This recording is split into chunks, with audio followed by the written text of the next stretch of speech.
Application, Classic Restaurant Concepts LLC, William Goodwin, manager, has applied to transfer the all-alcoholic beverages restaurant license currently held by Sandrine's LLC, Gwyneth Gross, manager, at 8 Holyoke Street. The proposed hours of operation are 10 a.m. to 1 a.m. on Sunday, 8 a.m. to 1 a.m. Monday through Wednesday, and 8 a.m. to 2 a.m. Thursday through Saturday. The proposed seating capacity is 162. Applicant is also applying for an entertainment license to include live music with amplification, audio tape machine, CD playing music below conversation level, and 3 TVs. Good evening. Good evening, Madam Chair, members of the Commission. My name is Jim McGrail, Counsel for Classic Restaurants. Spell your name. First name Jim, J-I-M, last name M-C, capital G-R-A-I-L. With me this evening is Peter Salini, Peter, P-E-T-E-R, S-A-R-M-A-N-I-A. S-A-R-M. M-A-N-I-A. I-A. Thank you. the gentleman to my far right is Alex Matera. It's Alex, A-L-E-X, Matera, M-A-T-T-E-R-A. He is the bankruptcy attorney in this particular matter, not representing Classic.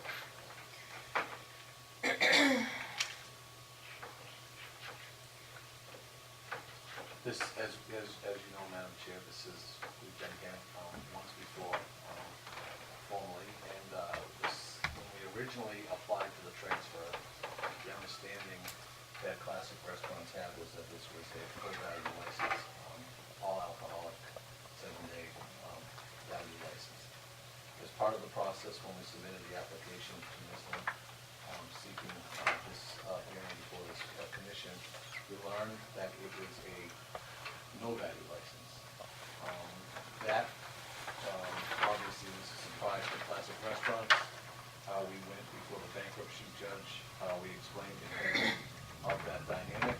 There was some back and forth with the judge. He asked us to come back to the commission to clarify, or come to the commission and clarify the status of the license, which we did.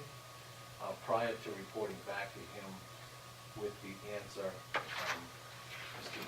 Matera approached Classic Restaurants, and we began discussions relative to an adjusted price that reflected the fact that this was in fact a no value license as opposed to a value license.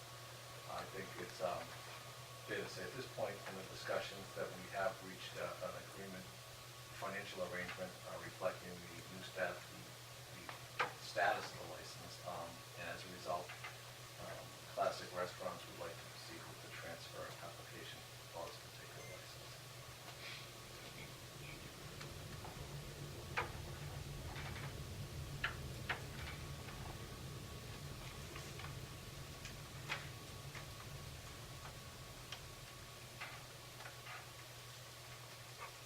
And just so I'm clear, are you looking to transfer the for value portion of it? What is it that you're looking to? Similar to the Dolphin Seafood matter, with this commission ruled on, we're looking for the commission to act in the same manner. So effectively transfer the license in its present state from Sandrine's to Classic Restaurants.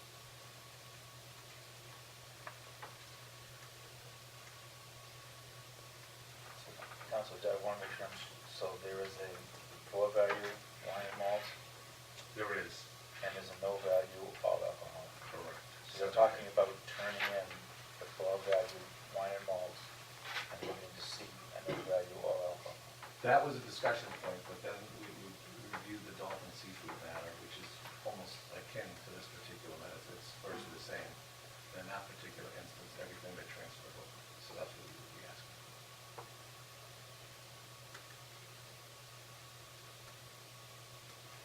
Well, the no value ones, I'm shading it, the no value ones don't, they're no value, no transfer, so you gave it for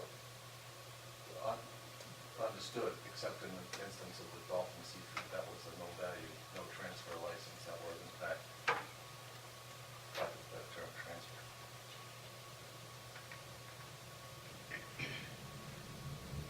Isn't that the one they turned into the floor value? That was 10 tables. 10 tables, okay, I'm sorry.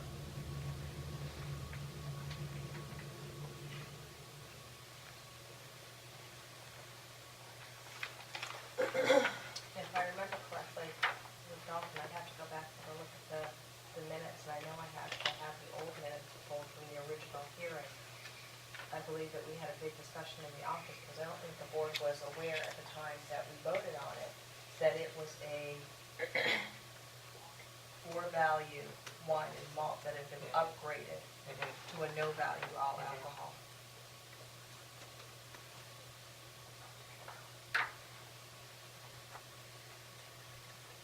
Which is what happened.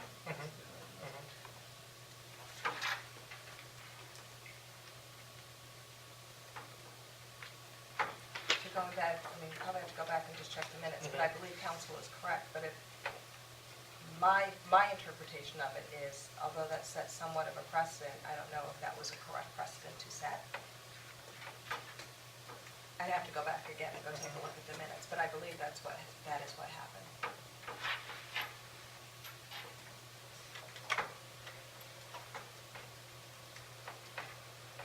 So why don't you tell us a little bit more about the concept? Let's at least hear that piece of it. You want to speak to the concept? Yes, so we are planning on doing a European small plate type restaurant.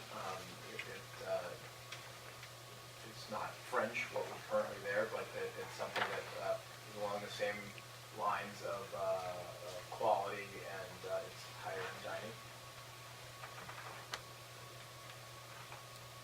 And I should have noted for the record that Mr. Goodwin, who was here with us before, who is the manager of Classic Restaurants, is away at his child's graduation from college, so he's out of state, so that's why. That took precedence over this. So Peter, who's the principal, is here in his state.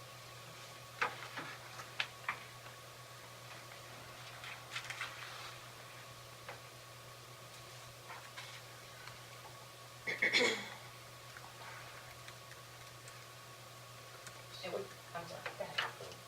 I was just gonna ask, would you be changing anything in the current location? Is there any cosmetic changes or anything like that, or? Cosmetic changes, some of the infrastructure will stay, but it will have a completely different look. It does need extensive renovations because it's been many years since it's been renovated. And is that going to include the kitchen area? There'll be some equipment changes, and there'll be some electrical and HVAC changes, but for the most part, the kitchen will be intact. And it's a full-service kitchen, it's been, It is. they have fryer laser location as well? I believe they do, yes. But some of the equipment is a bit old, so it needs to be replaced. You're aware of the changes in the law the past couple of years regarding the woods systems and Yes, yeah, we currently operate a restaurant in Cambridge. We've been there for, since 2001, so. Okay.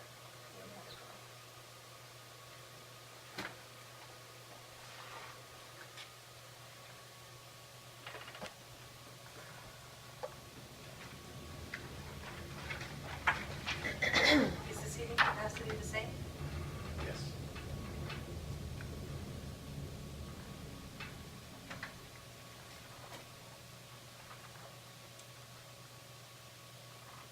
And what about the hours? Same hours, so that would be 10 a.m. to 1 a.m. on Sunday, 8 a.m. to 11 a.m. Monday through Wednesday, and 8 a.m. to 2 a.m. Thursday through Saturday.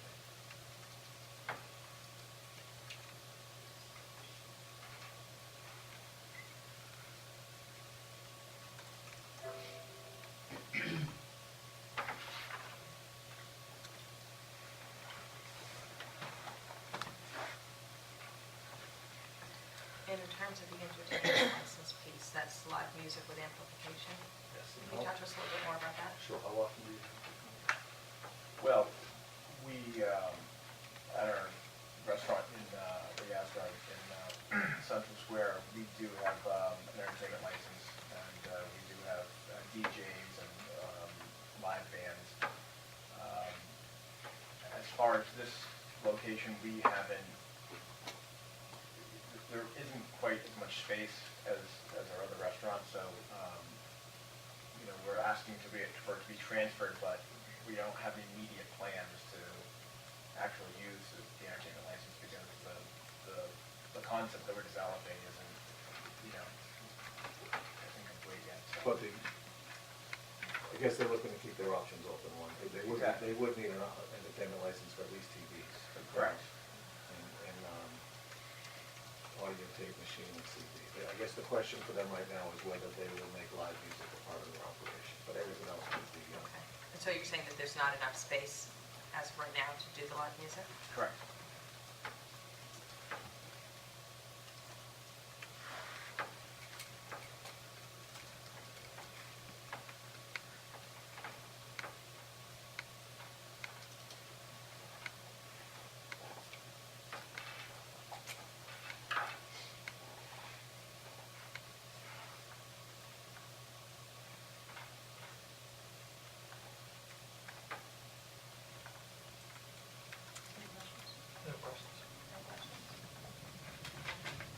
So other than the cosmetic work, the fire protection, sprinkling, you're not doing any structural or relocation of walls or anything that would require?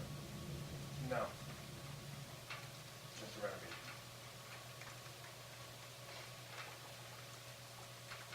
I think part of the issue here, when classic restaurants entered into this, made their bid for bankruptcy, they were hoping for a process that would have been completed by no fault of this commission at all. So such that they would be able to open in a late August, September timeframe. So the concern they have now is that if this process keeps moving along and further, that in the November, December timeframe, which is absolutely awful time to open a restaurant. So that's a major concern.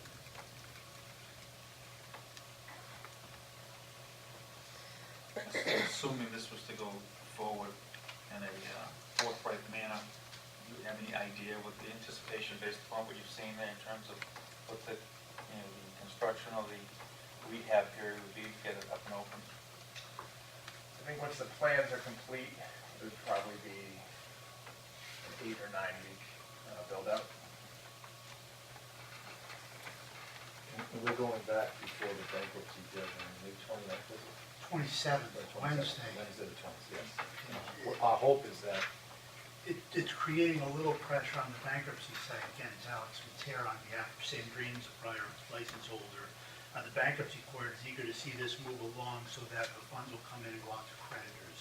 The court's waiting on the administration of the estate to pay out for remaining claims of vendors, employees, landlord, and so on.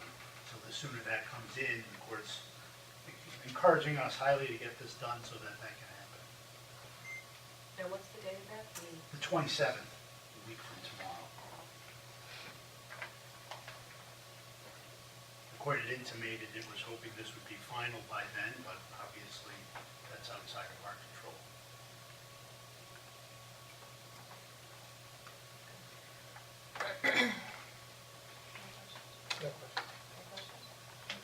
Are there any members of the public that wish to be heard in this matter?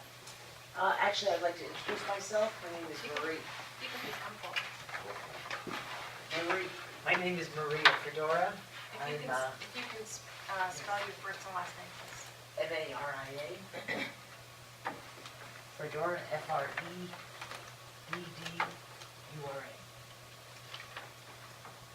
Along with my husband, I'm the owner and operator of the Daily Catch Restaurants.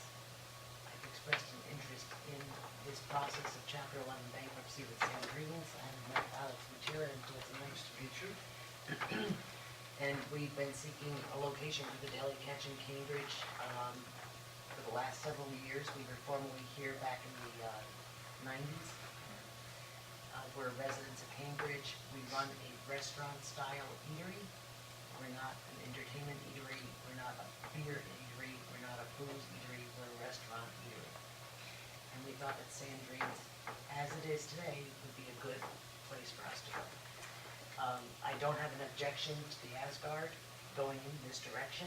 I'm just curious to know how much of that direction is a restaurant and how much of it is non-restaurant and small thing or beer or bars. Only because as a resident of Cambridge, I still look for places to go eat dinner, and it's keeping that balance as a Cambridge resident. So I'm only here just to put on record that I am interested in this process, and to the extent that it is in the open, and all the disclosures that are being discussed and shared are actually what's on the plate, pardon the pun, And that's what I'd like to put in record for. Oh, thank you. Okay, thank you very much. And good luck to you. Madam Chairman, could I respond just very briefly to that for the benefit of the commission? The process by which the sale was determined in the bankruptcy court is necessarily an open process. Bankruptcy tends to be very transparent. So the sale motion, which was filed in December, was noticed on all of the creditors, all of the parties with any interest in the case. And there was about a 6 or 8 week bid solicitation process to try to flush out any competing offers. And in fact, Classic was a competing offer. The original offeror that we came in with was different, but bankruptcy's main drive is to maximize the price so that creditors will get the highest return.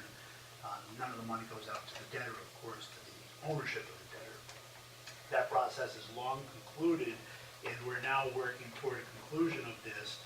We did work at points throughout with counsel to daily catch. I had not met any of the principals to try to afford an opportunity to bid. We've been in contact throughout that process, but no bid has ever been submitted.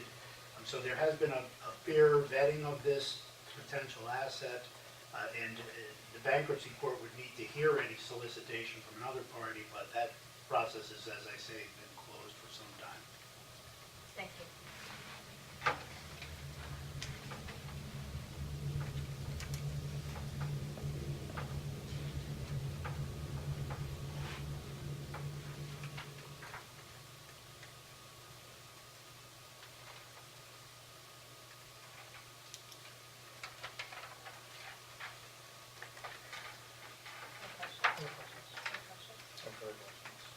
So, May I ask one more question?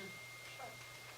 I guess Again, if you could please come Yeah. forward, so our Yes, stenographer thank you can very hear you. the reason for me attending this hearing tonight is so that should it be available to make a bid on it as it's continuing its bankruptcy procedures, it was to distinguish and confirm exactly what the asset is that's being presented by the bankruptcy court. And apparently it seems as though this hearing is yet another opportunity to try to clarify exactly what the license, if it's beer and wine value, is, and what all forms non-value is, in an effort to establish its value.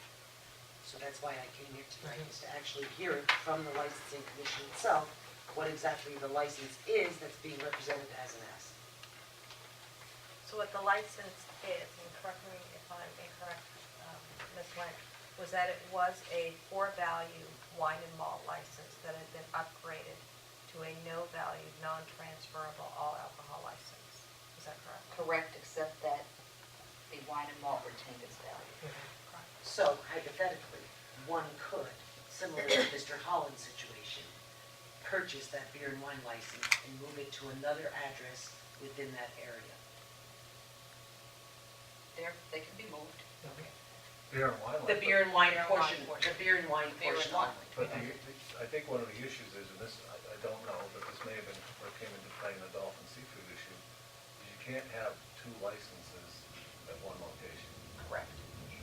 So, The debtor also, Sandrine, sees this, again, with the bankruptcy, which is not the first concern of the commission, but it plays into the negotiation. This would also include an assumption of the leased premises to preserve that space, keep it used, would afford a significantly higher purchase price because it included the lease, which would afford the ability to pay off vendors and pay other parties that have an interest. So that a straight sale of just the license by Sandrine for beer and wine, while it might generate significant amounts, wouldn't generate anything like the amount that this sale would create.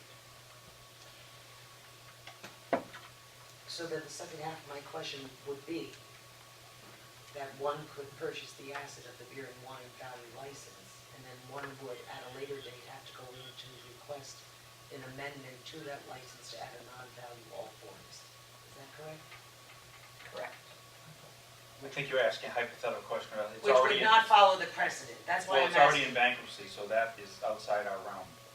No, I understand that, but if I do become a potential bidder, But that would be on the Should this- bankruptcy side versus. that would be on the bankruptcy. But I would only be looking at an asset that is a value beer and wine license. Assuming they would do that for years. Right, thank you so much. So I think that does answer. Just want to make sure we're both clear. So No, I'm just trying to get clarification. Absolutely. Thank you very much.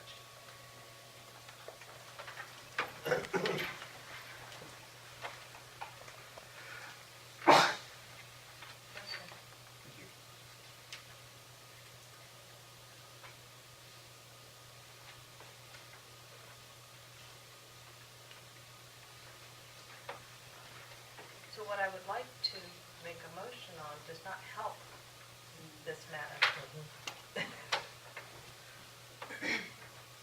I would like to make a motion that we continue this matter, but the problem with continuing is that is our decision hearing and the date is the day after. And it's a holiday week at that, so.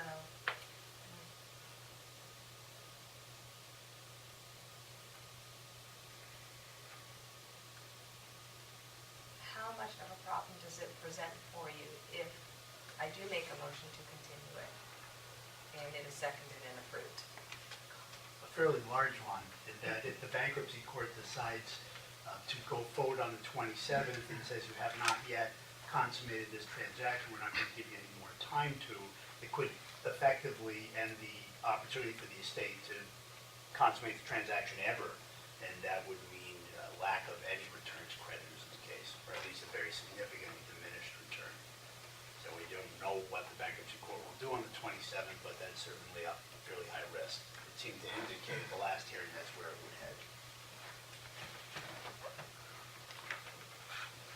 Madam Chair, I do have concerns about compounding potential mistake, and I think we do need to have time to review it. So I appreciate the dilemma you're in, but I think to try to rush to judgment at this point in time, just compounding a situation that. I'd rather have the answer that you want to wait till the 28th than out of an abundance of caution to deny the request. So certainly that's the lesser for us. We'd rather see it go to the 28th and have to reapproach the bankruptcy court to perhaps extend that hearing out and trespass on their indulgence. If there's any way we can sway you to the decision we prefer tonight, obviously. We would rather do that, but I understand, of course. I guess I would be more in the 10 tables format than what happened prior to that. Yeah. So let's go ahead. I'm going to make a motion that we continue this matter until our decision hearing agenda to at least. Well, not to interrupt you, just so we don't get, from the board's perspective, one scenario is that there are, in essence, two licenses here. There's a beer and wine license that can be transferred, and no value, no transfer, 7-day all alcoholic license that can't be transferred. Is that in essence, is that so? Well, the way I look at it is the one license was turned in exchange for upgrading to a no value non-transferable license. The license is that particular wine license is being held somewhat in abeyance, right? But, so I guess, so hypothetical speaking, that's the, we're following the Dolphin Seafood, and you're gonna review that, I guess. I understand that, and I understand why. The other issue is if, hypothetically, the beer and wine license were to be turned in, would the board feel it would be within its purview to transfer, to award, transfer, classics, a 7-day all alcoholic, no transfer, no value license? Which is the 10 table scenario.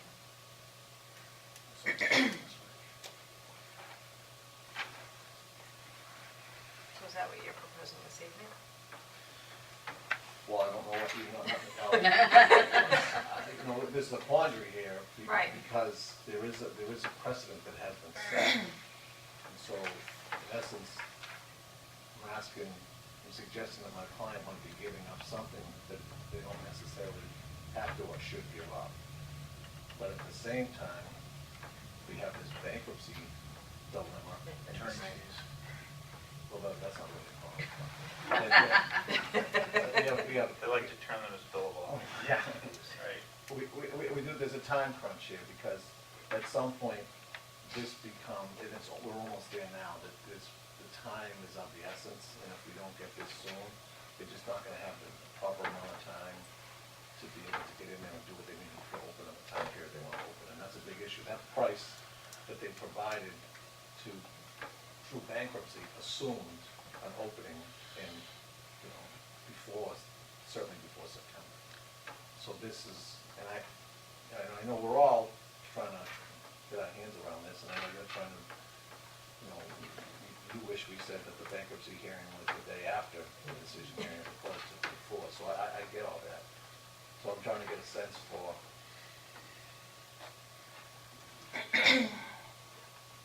if the beer and wine got taken out of the equation, does that make the boards, does that give the board a more comfortable position to operate with them?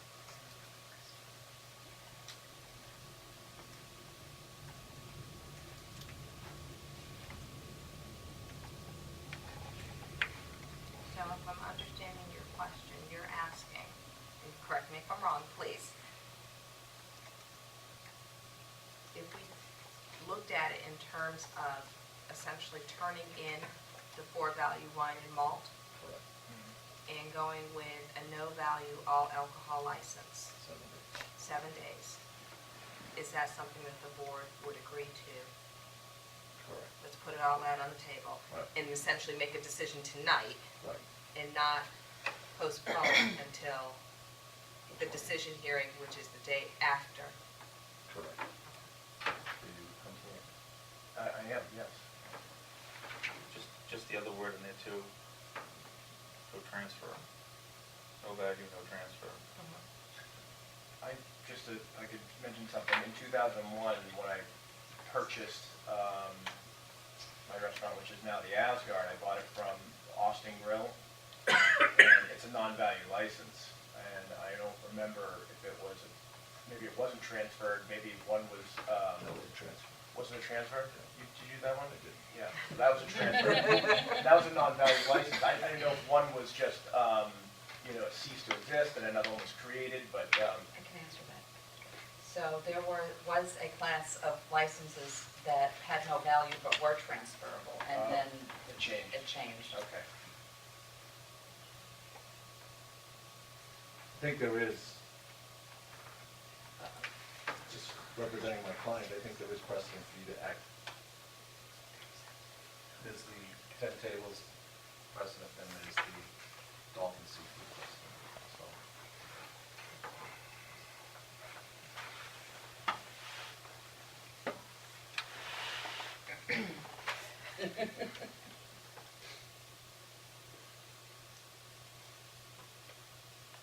So as I look at it, we have two options.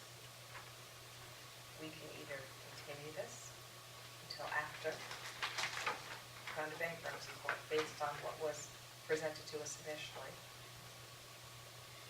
Or, if the board is so inclined, to vote with, for lack of a better word, your plan B. Do you want time to discuss it? I mean, you don't have to sit here in front of us, we can take.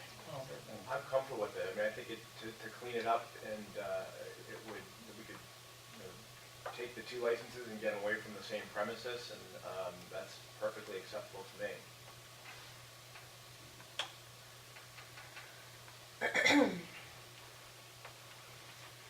Again, not that it's a consideration, but that's certainly preferable to the bankruptcy aspect because it gives some finality and allows the case to administer and close out. It's sort of like an estate of a deceased person. The longer the thing ticks around, the worse it is for all the creditors.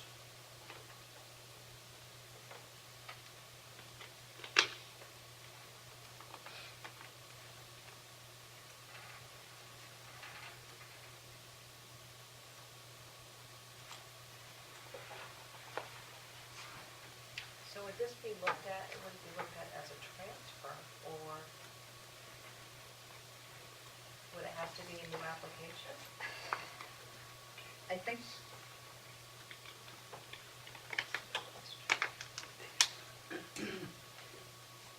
given the circumstance where it was applied as a transfer based on information that had been relayed, and a portion of the license is transferable, that you could consider a transfer, but then it would have to based on our current regulations, become a value non-transferable license. And the wine and malt portion would, the value portion would disappear. Based on the 10 tables situation.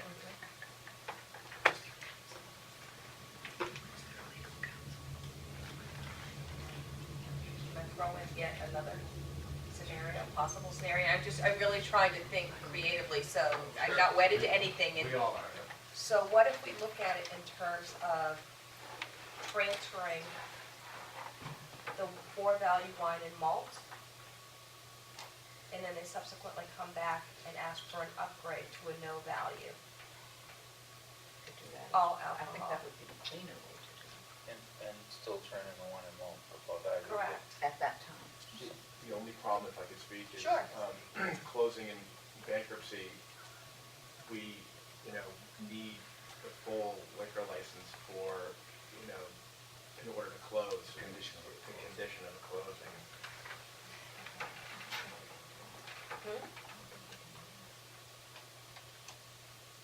I agree.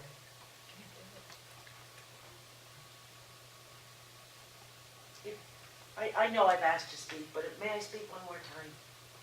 Quickly. As I'm aware of this situation, this bankruptcy was initiated back in December. Okay, that's 5 months ago. I'm also aware, by talking to the owners of Sandrine's, that they were requested, mandatory, that they closed Sandrine's April 2nd.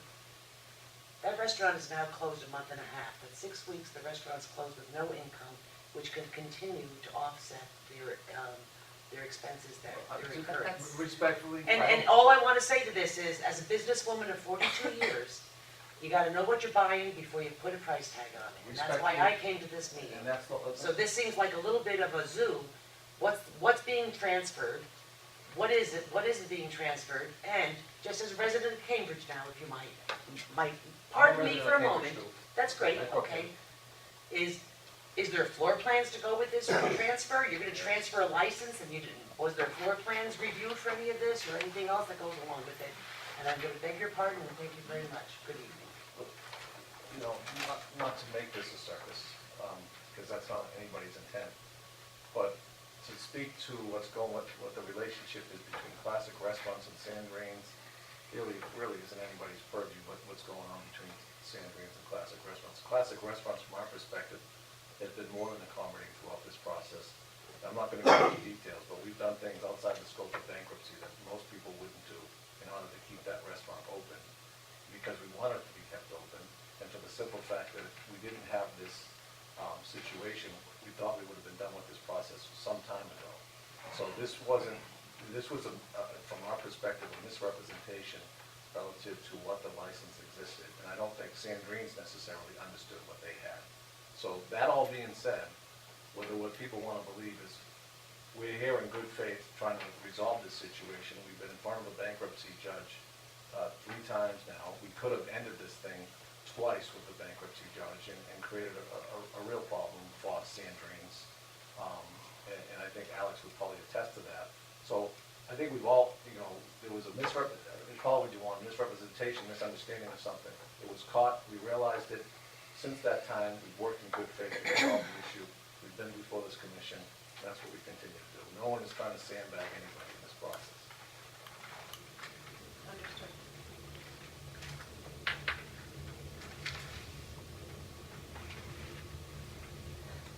Thoughts? I'm trying to weigh everybody's interest. I mean, even in terms of even thinking to, I don't know, people's schedules, like if we can try to schedule another hearing prior to, I just don't know if it's possible, We're here on the 26th, the Poland Conduit. which means she's already here as well. Right, but the chief and the commissioner may not be available.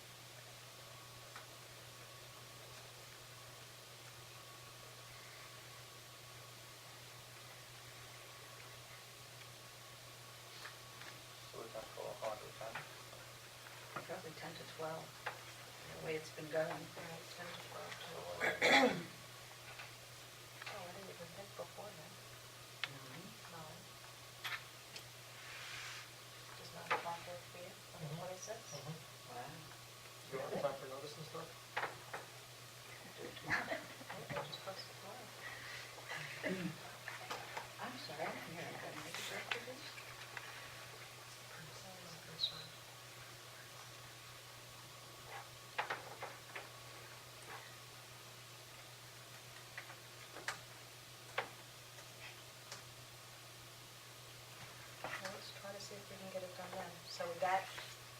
still work within your time frame if we were to end up scheduling a hearing? It would, that would give us the day before the bankruptcy court hearing. We'd certainly be grateful for the accommodation. Joe, are you available on the 26th at 9 a.m.? All right, I make a motion that we continue this matter until May 26th at 9 a.m. Does that work for you, Counsel? Is there a second? All those in favor signify by saying aye. Aye. Okay, so the Thank you. 26th at 9 a.m. Thank you. Thank you very much, appreciate that.